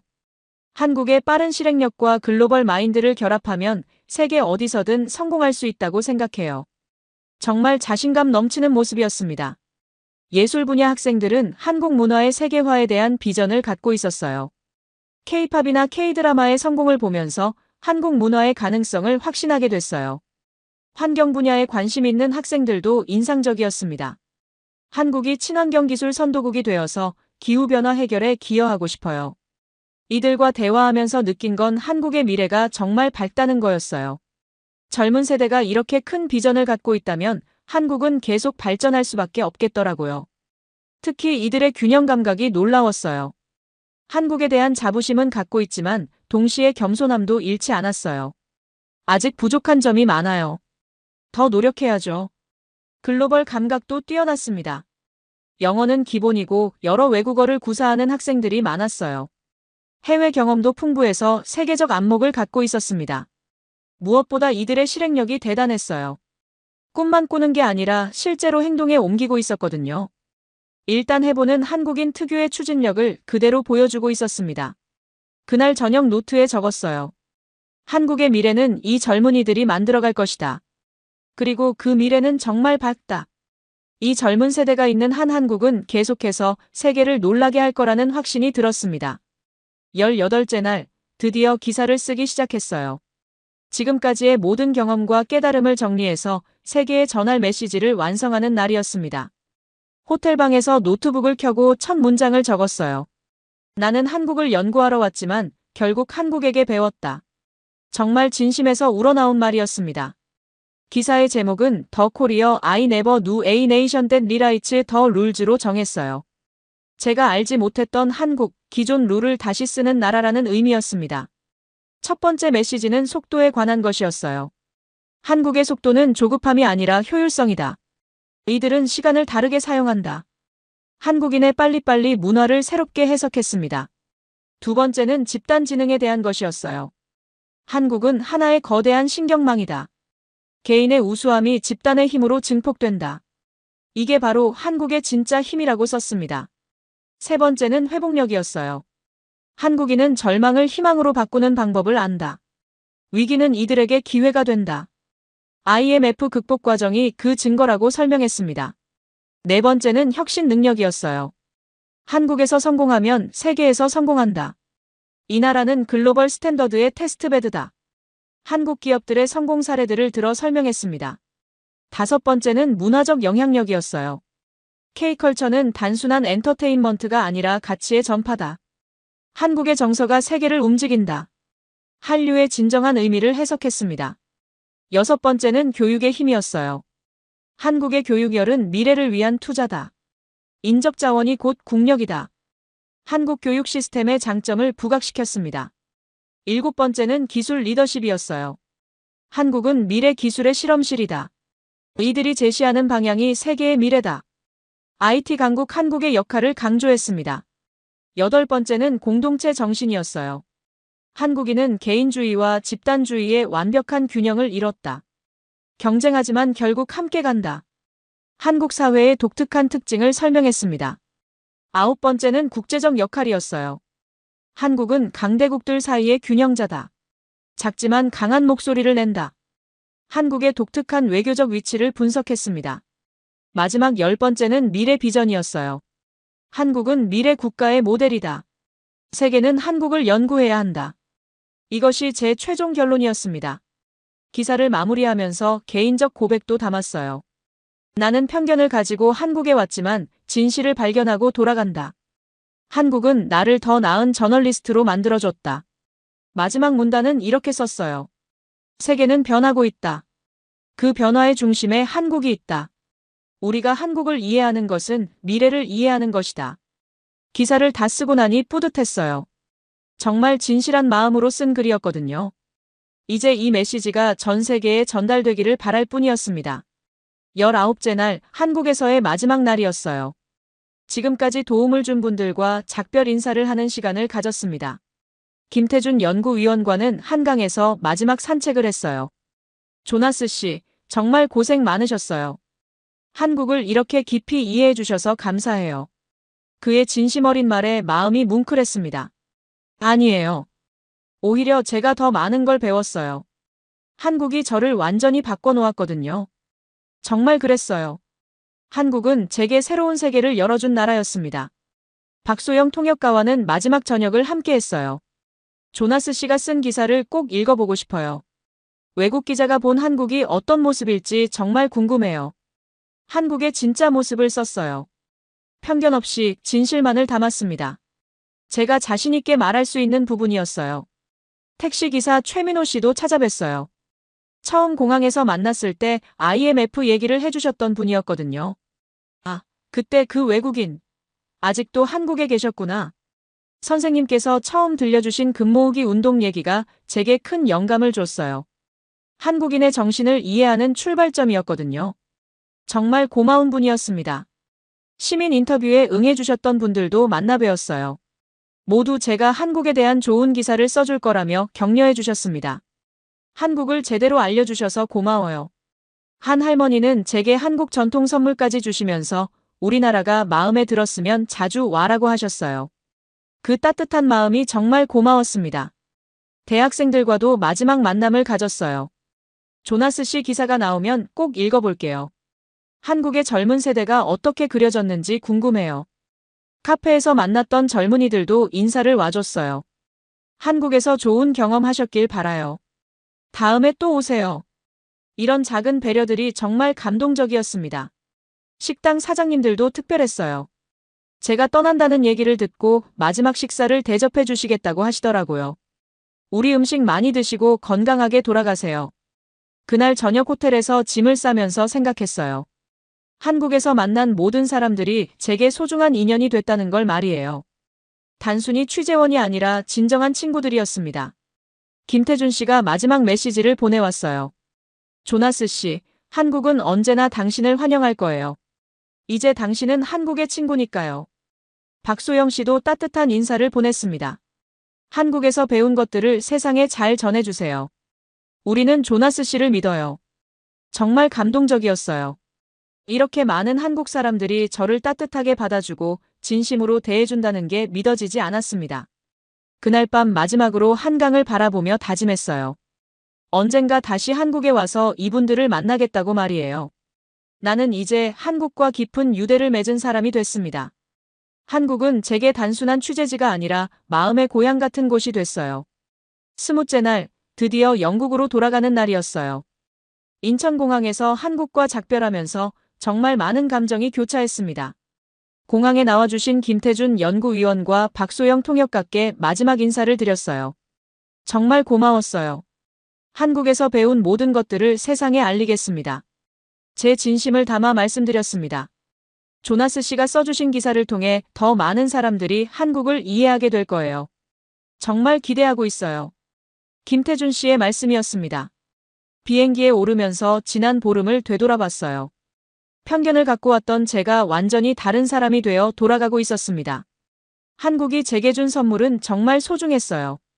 런던에 도착해서 가장 먼저 한 일은 제 아내 사라에게 모든 걸 얘기하는 것이었어요.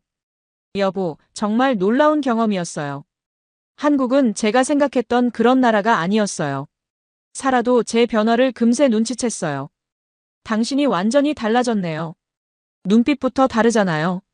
정말 그랬어요. 한국에서의 경험이 저를 완전히 바꿔놓았거든요. 친구 제임스 윌슨도 만나서 한국 얘기를 들려줬어요. 조나스, 정말 대단한 경험을 했구나. 내 기사가 어떻게 나올지 정말 궁금해. 제 열정을 이해해주는 친구가 있다는 게 고마웠습니다. 기사를 다양한 매체에 보내기 시작했어요. 물론 제가 소속된 회사는 아니었지만 다른 언론사들이 관심을 보였습니다. 정말 흥미로운 관점이네요. 한국을 이렇게 본 기사는 처음이에요. BBC에서 연락이 왔어요. 한국 관련 다큐멘터리를 만들고 싶다는 거였습니다. 조나스 씨의 시각으로 한국을 다시 조명해보고 싶어요. 가디언지에서도 제안이 왔어요. 아시아 특파원 자리를 제안하면서 한국을 중심으로 한 기사들을 써달라는 거였습니다. 정말 신기했어요. 제가 쓴 한국 기사가 이렇게 많은 관심을 받을 줄은 몰랐거든요. 한국의 진실을 담은 제 글이 세상에 울림을 주고 있었습니다. 몇 달 후, 제 한국 기사가 영국 저널리즘 어워드에서 상을 받았어요. 편견을 깨고 진실을 추구한 용기 있는 저널리즘이라는 평가였습니다. 시상식에서 제가 한 말이 기억나네요. 한국은 저에게 진정한 저널리즘이 무엇인지 가르쳐줬습니다. 진실을 추구하는 용기, 편견을 버리는 겸손, 그리고 세상을 더 넓게 보는 시각을 배웠어요. 그 후로 저는 정기적으로 한국을 방문하게 됐어요. 한국의 변화하는 모습을 계속 취재하면서 세계에 한국의 진실을 알리는 일을 계속하고 있습니다. 김태준 씨와 박소영 씨는 여전히 제 소중한 친구들이에요. 한국에 갈 때마다 만나서 근황을 나누고 새로운 이야기들을 나눕니다. 지금 저는 한국 전문 저널리스트로 활동하고 있어요. 한국의 기술, 문화, 사회 변화를 세계에 알리는 일을 하고 있습니다. 이게 바로 제 새로운 시작이었어요. 한국은 저에게 단순한 취재지가 아니라 인생을 바꾼 나라가 됐습니다. 그리고 저는 한국과 세계를 잇는 다리 역할을 하고 있어요. 나는 한국에서 새로운 인생을 시작했습니다. 진실을 추구하는 저널리스트로서, 한국의 친구로서 말이에요.